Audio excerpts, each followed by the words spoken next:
Hello children, welcome to English class. Let us start the first lesson, the heavenly parasol.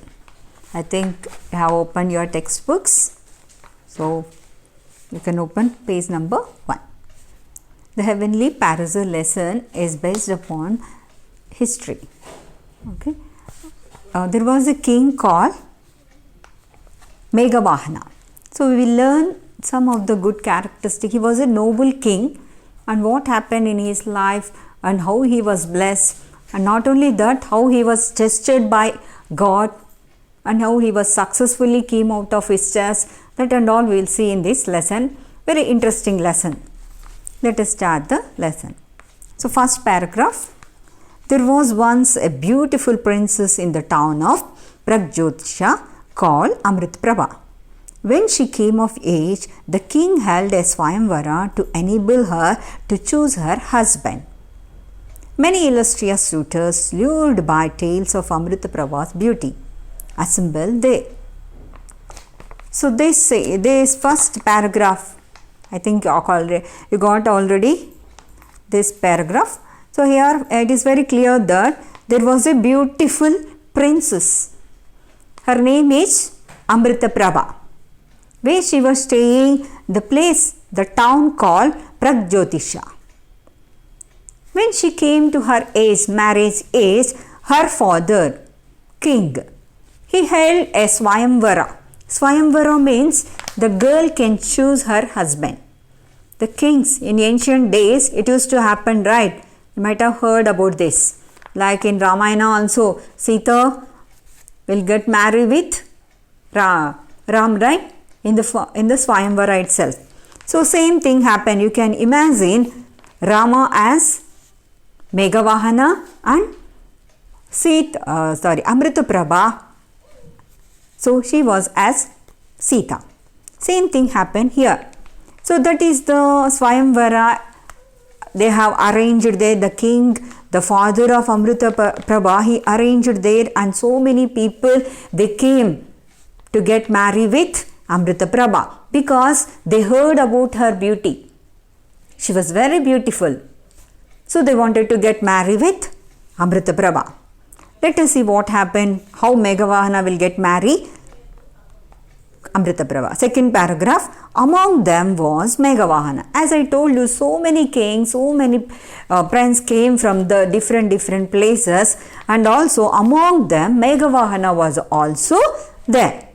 The greatest, some introduction about Meghavahana. Let us see who was Meghavahana. The great grandson of a former king of Kashmir.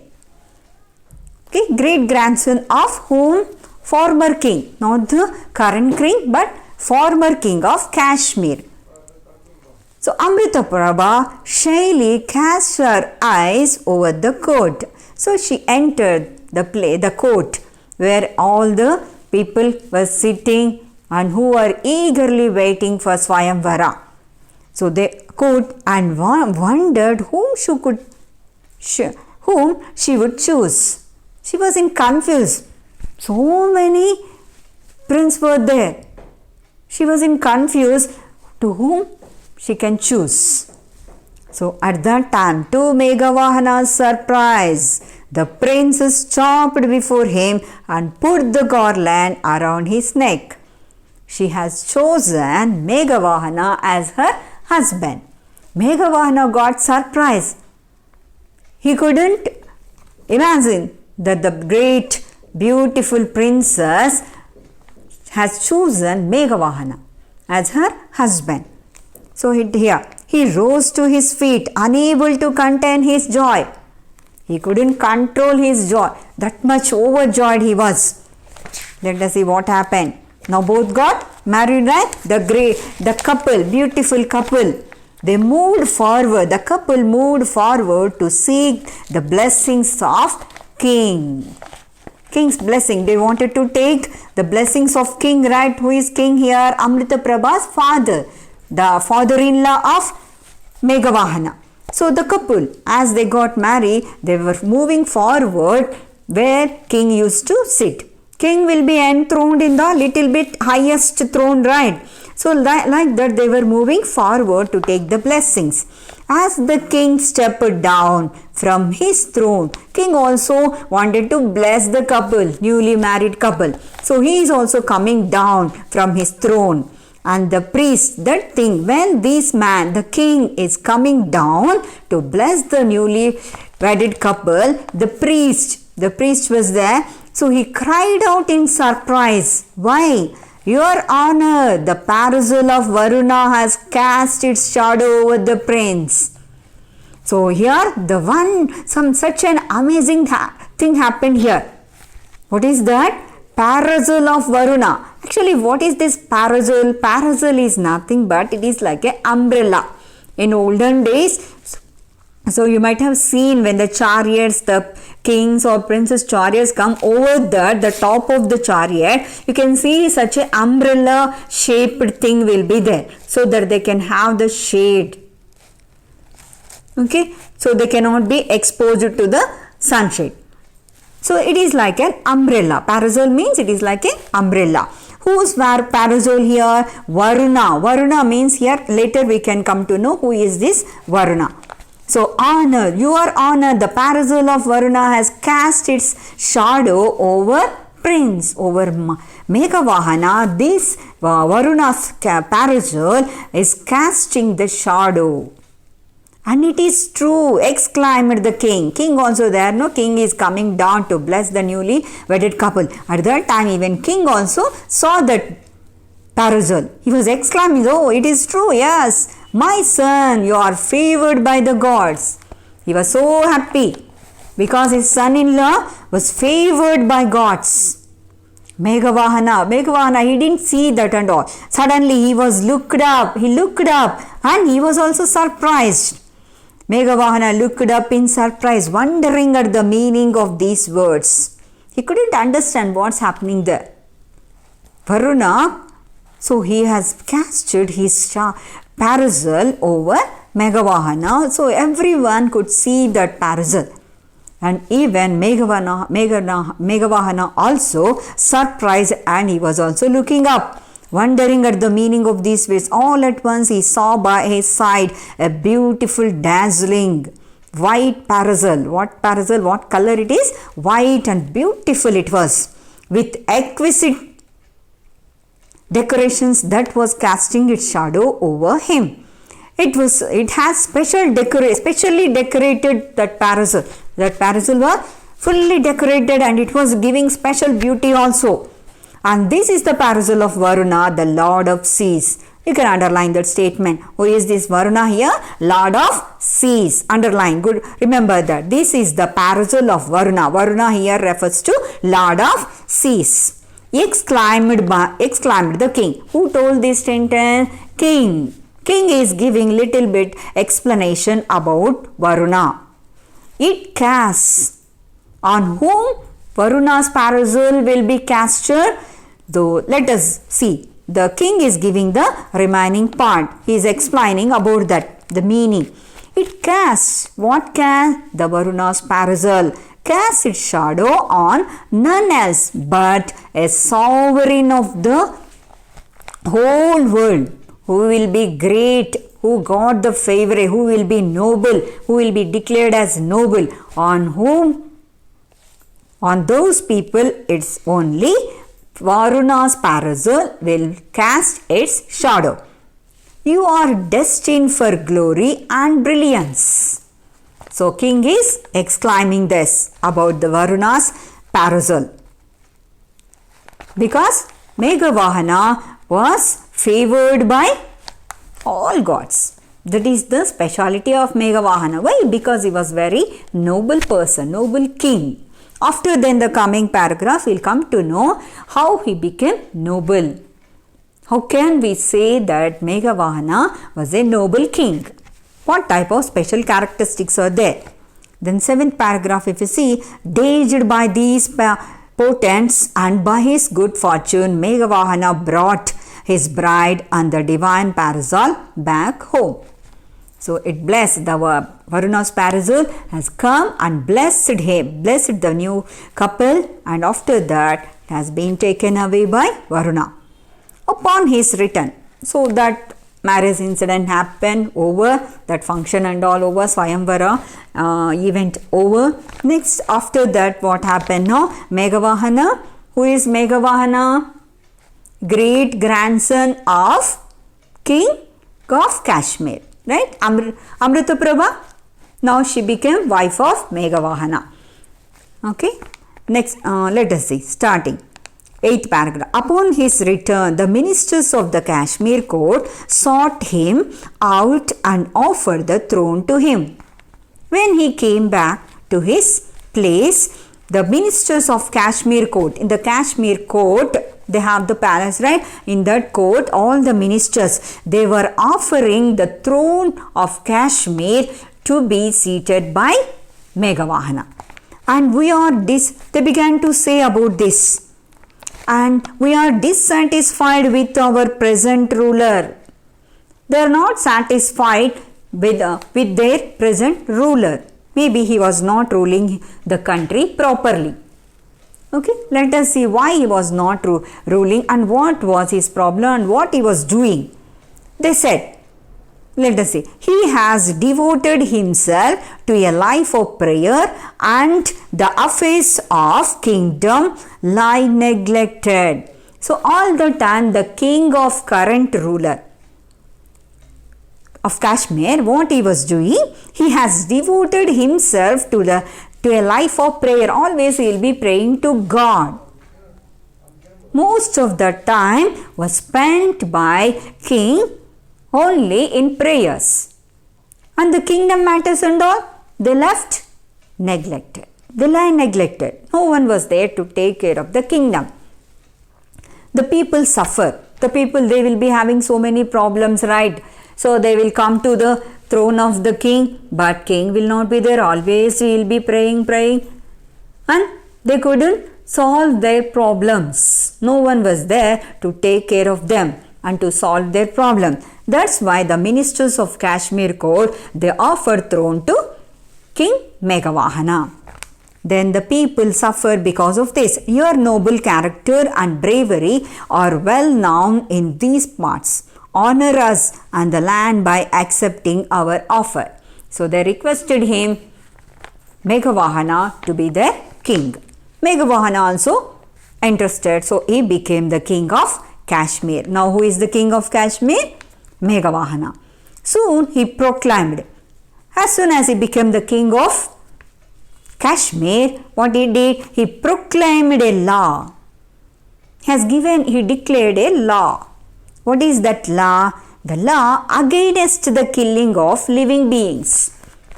So in olden days, they used to kill human beings as a sacrifice to gods. They used to do like that. Okay. That practice was happening in those days. That's why immediately when he became the king of Kashmir, what he did? He has declared, he has released one law against this practice. What is that practice? Killing of living beings. Not only human beings, but also all living beings. Not even animals also, they should not kill or they should not give sacrifice, living sacrifice to God. It became his ambition to conquer other kingdoms to impose this law on them as well. So this has become his own only ambition, and also to conquer other kingdoms also, and so that he can impose this law upon the other kingdoms, nearest kingdoms. Once, 10th paragraph, once while on an expedition near the sea, the king told his weary army to rest in the shade of some palm groves. I must use this time to plan a way to conquer the island of Lanka. He thought, it is the land of demons and needs to be taught the ways of peace. But how will I cross the great seas with my army? So once they were going near to some expedition, hunting expedition, as they were moving from one kingdom to other kingdom. So he wanted to conquer all the kingdoms, right? That is his ambition, and especially he wanted to impose this law against killing living beings. So as he was moving from one kingdom to other kingdom, so all his army people, they got tired. So he told them to take rest near to the sea. But he was not taking rest, but rather he was thinking and he was planning how to conquer Lanka. He wanted to go to Lanka, Sri Lanka. Lanka means here Sri Lanka. It is an island, right? So there he wanted to go. But one problem is that how can he cross the sea? That was his problem. Then let us see the 11th paragraph. All of a sudden there was a cry. As he was thinking about conquering the country called Lanka, so at that time suddenly he could hear some voice. What is that? It is not a voice, but it is a cry. Someone was crying there in the air. There was a cry in the air. It seemed to come from a wood by the shore. Seashore. Shore means seashore. From there. From trees were there. Wood means here tree. From there, it is not far from where the royal horses were tied. They have tied their royal horses. No, it is that voice is not coming. That cry is not coming from that horses, but it is coming near to them from seashore where wood was there. The cry came again, and the king heard the plaintive call, even under Meghavahana's rule, I have been slain. So the sentence, see, have you seen? Even under Meghavahana's rule, I have been slain. Slain means to be killed. It's a one person voice. It is a cry of one person. Even under Meghavahana's rule. It means that Meghavahana's rule, what was the law newly imposed upon the kingdom? That no one should kill any living being. In his agitation, the king did not wait to summon his officers. He didn't call his other army people. Just he ran, but ran towards the wood, plunging through the undergrowth. He fought his way till he came to a clearing. There before him was the temple of Chandika with some sort of human sacrifice in progress on the steps. So there he ran towards the place where he found the voice at the cry. So at that time, that is the place is a temple, Chandika's temple. Chandika means here they gave Durga. That is the temple of Chandika. There some practice was happening. What was that practice? One man was lying there and human sacrifice is in progress. Human sacrifice. Can you imagine human sacrifice? It means that they are killing, they are offering human as a sacrifice to God. Means they will kill that man or woman and they will offer that body to God. They think that they will get the mercy of that God, and whatever they ask, whatever they put the petitions, they will get that result. That is their belief. As we will give offerings to our God, right? So in the same way, in ancient days, they used to give these offerings like human sacrifices. So after giving that, they will think that Chandika was pleased with that offering and she will give some desires, she will make some of the desires to be fulfilled. A man lay on the ground, his arms raised for mercy, and menacing looking barbarian stood over him, brandishing his sword. One barbarian was there and he took his sword and he was about to kill. That one man was lying down and he was asking, he was pleading for mercy. Have mercy upon me. Don't kill me. I want to live. Like that man was crying. But that barbarian, he was about to kill that person. He was about to raise his sword and just was putting that sword on his neck. But immediately Meghavahana reached that place and he said that, "Stop!" cried the king, shocked at the sight. "You wretch! You dare threaten another's life in my realm? So in my kingdom, in my authority, under my authority, how dare you?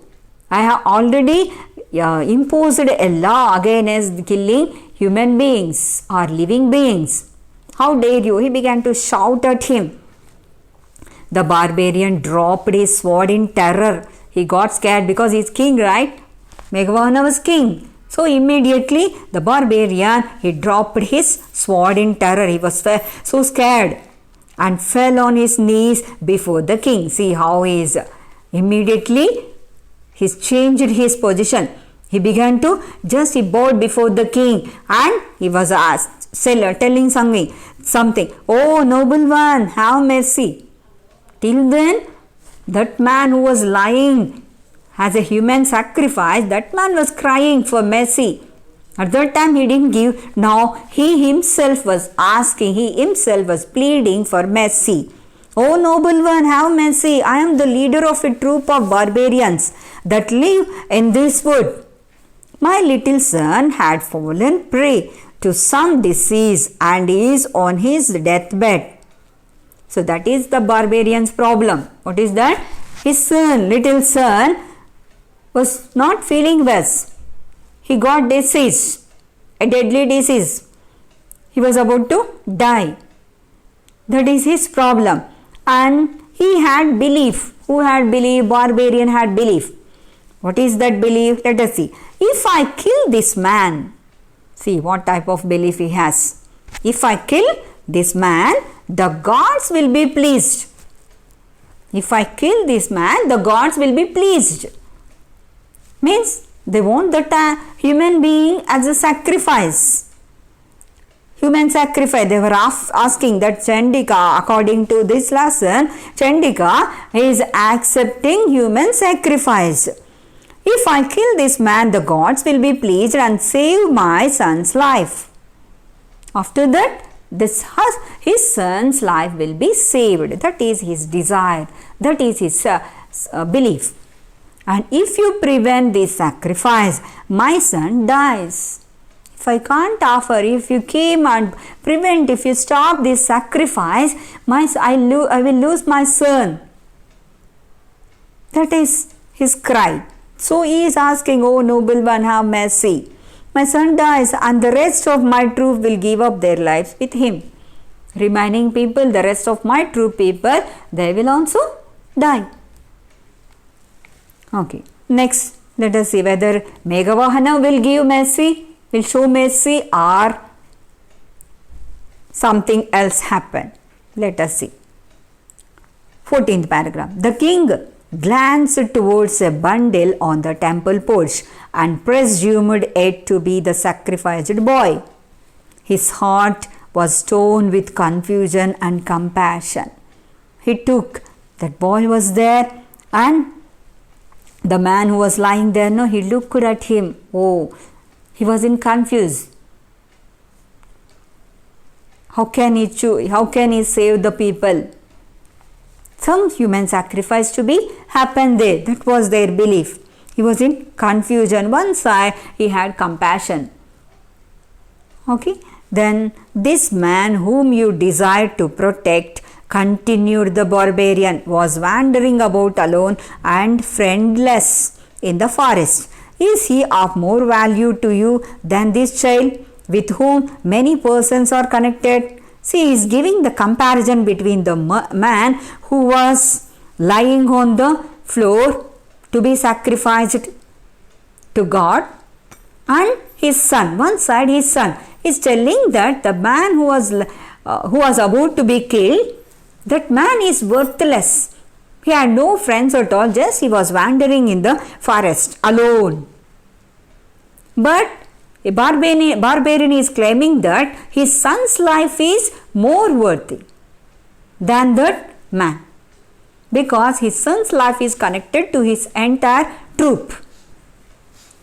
That is the comparison he made.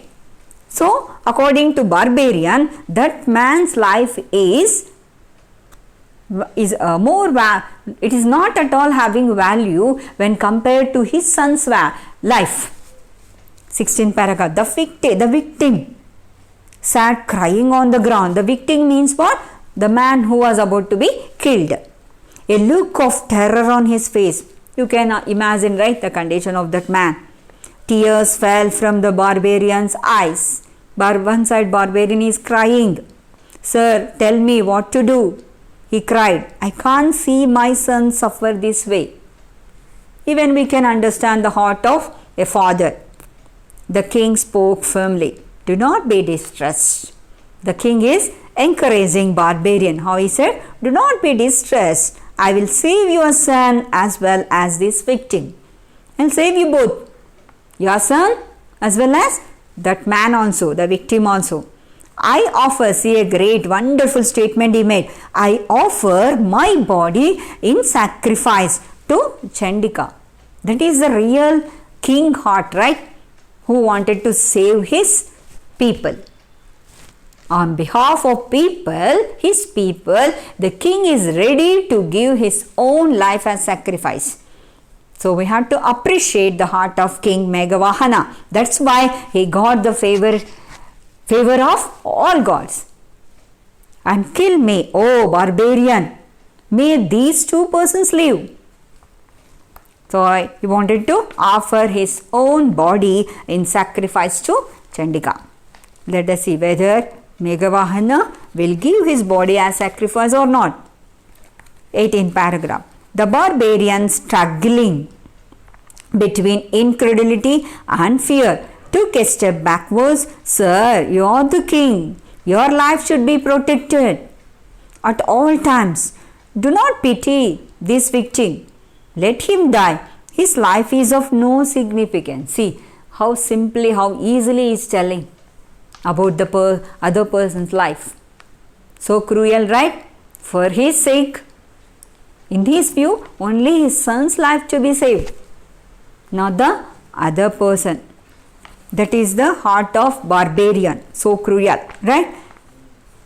Sometimes people, we love our relatives only, our dear ones, but not others. But Meghavahana is not like that. Let us see. The king shook his head impatiently. Okay, he said, if I can use my body to stop a killing, why should I not?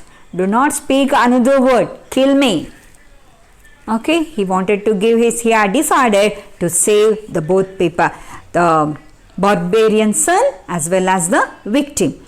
Then the barbarian hung. He has given command, you have to kill me. Just don't say any other word, just kill me. The barbarian hung his head and made no more to take his sword. He just bowed his head and he is not taking his sword. And if you cannot bring yourself to strike at me, I will use my own sword for this purpose. So saying, the king drew out his sword. What he did? Okay, barbarian is not ready. It's not possible, right, to take sword and kill a king. Right? It is not possible. He will not have that much dareness.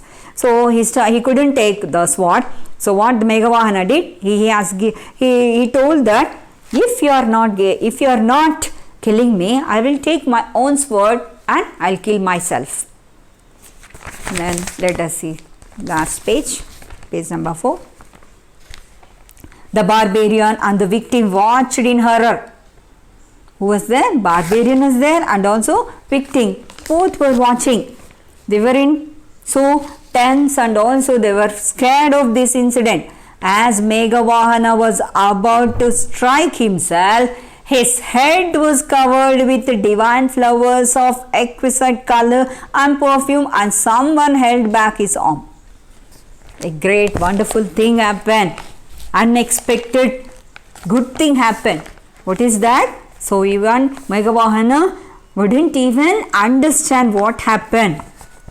As Meghavahana was about to kill himself, immediately what happened? Above himself, over that his head was covered with divine beautiful flowers and also perfume and some color also there. So much beauty happened there. And also immediately someone was holding back his hand. Don't kill. The king whirled around. So he was surprised, he was wondered. So just he turned back and beheld a person of heavenly appearance. He could see a person of heavenly appearance. May imagine it is like a angel. Then he realized that the barbarian, the victim, and the ailing boy had vanished. What happened? Just he turned, he could see a divine appearance there. Immediately when he again turned back, what happened? There was no barbarian and also victim and also the boy also. Everyone had vanished. No one was there. It means that it was the incident was arranged by God himself to test Meghavahana's nobility. Then 22nd paragraph. A divine being addressed the bewildered king. I am Varuna. The first, during his marriage time happened, Swayamvara time, at that time Meghavahana was covered with heavenly parasol. Whose parasol? That is Varuna's parasol. Who was Varuna here? Lord of seas, according to the second paragraph. So now again same Varuna came and he wanted to give that parasol. I am Varuna, the Lord of seas. I have come to reclaim my parasol that was carried away from my town by the powerful Bhauma, the father of your father-in-law. It has powers to quell calamities in my land. I created this illusion to test your nobility of mind. You are truly compassionate and noble. So entire incident was arranged by Varuna and Meghavahana bowed. So he appeared and he told like that and he revealed the truth. Meghavahana bowed before the divine being and returned the parasol reverently to him. After that he has given the parasol to him. And then he asked hesitantly, O Lord, encouraged by your praise, I wish to ask for a boon. He wanted to ask for a gift. From whom? Varuna, Lord Varuna. He asked, I need help to cross the water so that I may conquer the island. He wanted to conquer the island of what? Lanka, Sri Lanka. So what was his problem? He couldn't cross the island there because he couldn't cross the seas in order to reach the island.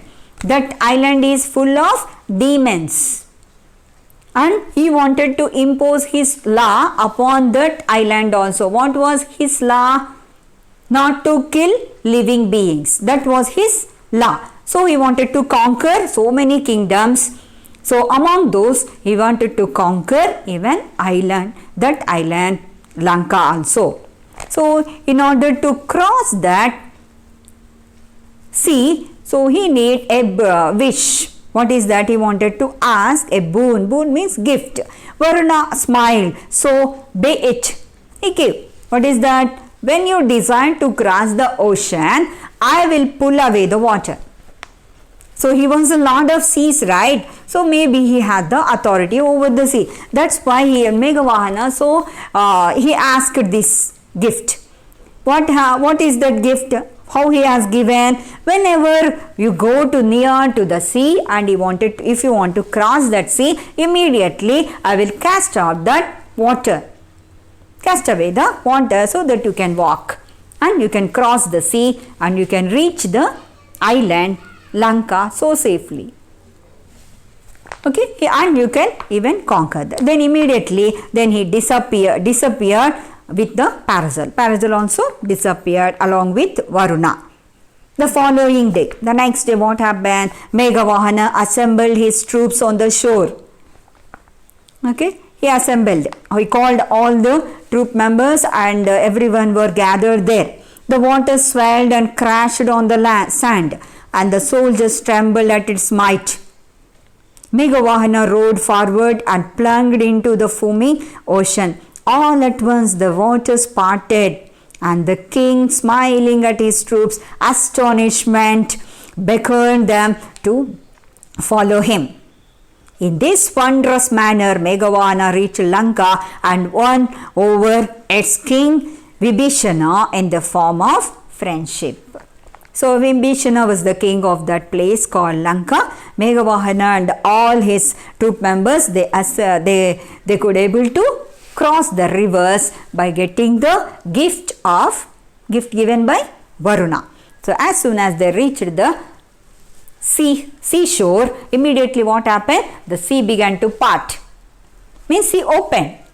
It has become a way so that they can reach Lanka. They went, they crossed, all the troop members and all, they were wondering, oh, what a powerful man we have, what a powerful king we have. They are all wondered, they surprised. So anyhow, he could able to reach Lanka, and he won that Lanka place also, and he got friendship with the king of that Lanka. Who is that king? Vibhishana. And last paragraph, we can finish the lesson also. On returning home, Amritaprabha welcomed him. A successful king, right? Noble king, great king, who got favor of all gods. Amritaprabha welcomed him and then looked around in confusion. Where is the parasol? My lord, she asked. It never leaves your side. That parasol was already taken by Varuna. So now she is asking, where is the parasol, sir? It never leaves your side. It was never mine to keep, he answered. Yet the mark of favor shown to me by its divine owner will guide me through my life. Though I don't have the parasol, but I have the divine favor also. I have God. As he spoke, the skies darkened, as if the parasol was casting its shadow over him.